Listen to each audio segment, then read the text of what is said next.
By Babylon's rivers the years roll by. Promises whispered through tears and pain. Zion's songs were quiet then, hope felt fragile thin as flame. Yet the Lord who rules the hearts of kings remembered what his prophets said, and mercy moved through foreign halls as freedom's word was spread.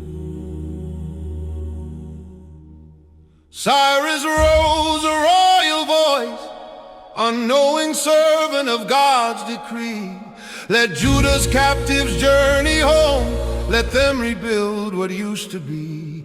Silver, gold, and sacred things return to faithful hands, for God still keeps what he has sworn across all times and land. This is the book of restoration of a faithful sovereign Lord, who brings his people back from dust.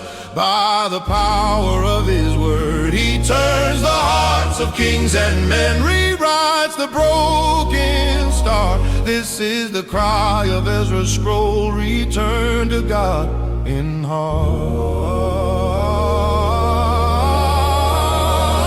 Across the desert, step by step, they carried more than stone. They bore the weight of memory and dreams of going home.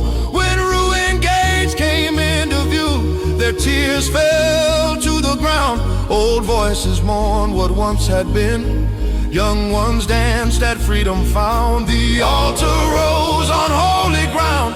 Before the walls were set, they chose to worship first of all, though fear around them crept. With offerings and sacred fire, they called upon his name and laid the temple's foundation stones with shouting mixed with pain. This is the book of restoration, where worship leads the way. Before the walls, before the strength, they sought the Lord to stay. From joy and grief together born, a holy, honest start. This is the way of Ezra's book, build God's house and heart.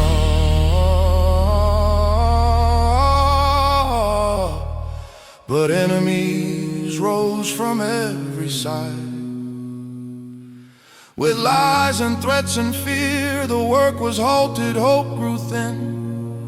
As silent years drew near, letters written, orders sealed, the stones were left undone, until the word of God broke forth through prophets one by one.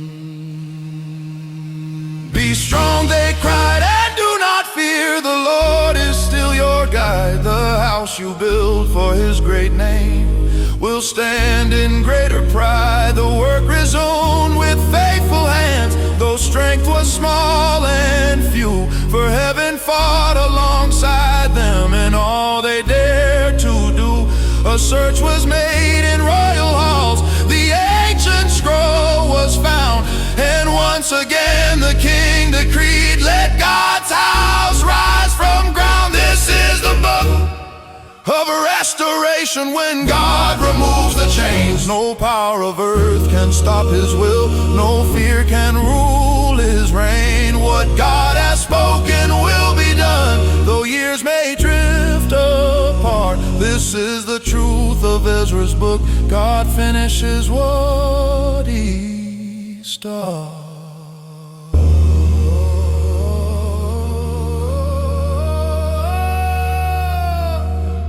Then Ezra came, a man of truth with scripture in his soul, prepared his heart to seek the Lord, to live and teach the whole.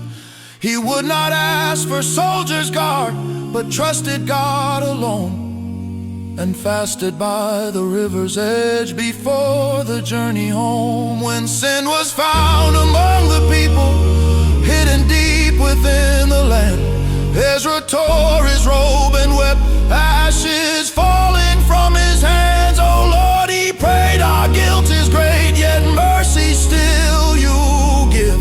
And broken hearts began to learn again, to live. This is the book of restoration, where truth confronts our sin. God heals his people when they bow and humbly turn again. Not just the walls, but inner lives must be made new and right. This is the call of Ezra's book. Walk holy in his life.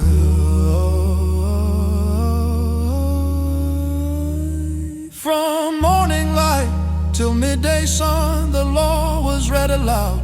Men, women, children stood as one. Their hearts and heads were bowed. The Levites taught, explained each word, so all could understand. And grief gave way to holy joy across the waiting land. The joy of God will be your strength. Do not remain in tears, for mercy writes a future hope that overcomes the year. This is the book of a restoration, of grace that leads us home. The God who called his people back still writes his will in stone. From ruined lives to sacred ground, may we obey his voice. This is the truth of Ezra's call. Return, rebuild, rejoice. Write your law upon our hearts, not stone that fades away. Restore your people by your truth, as in the ancient days.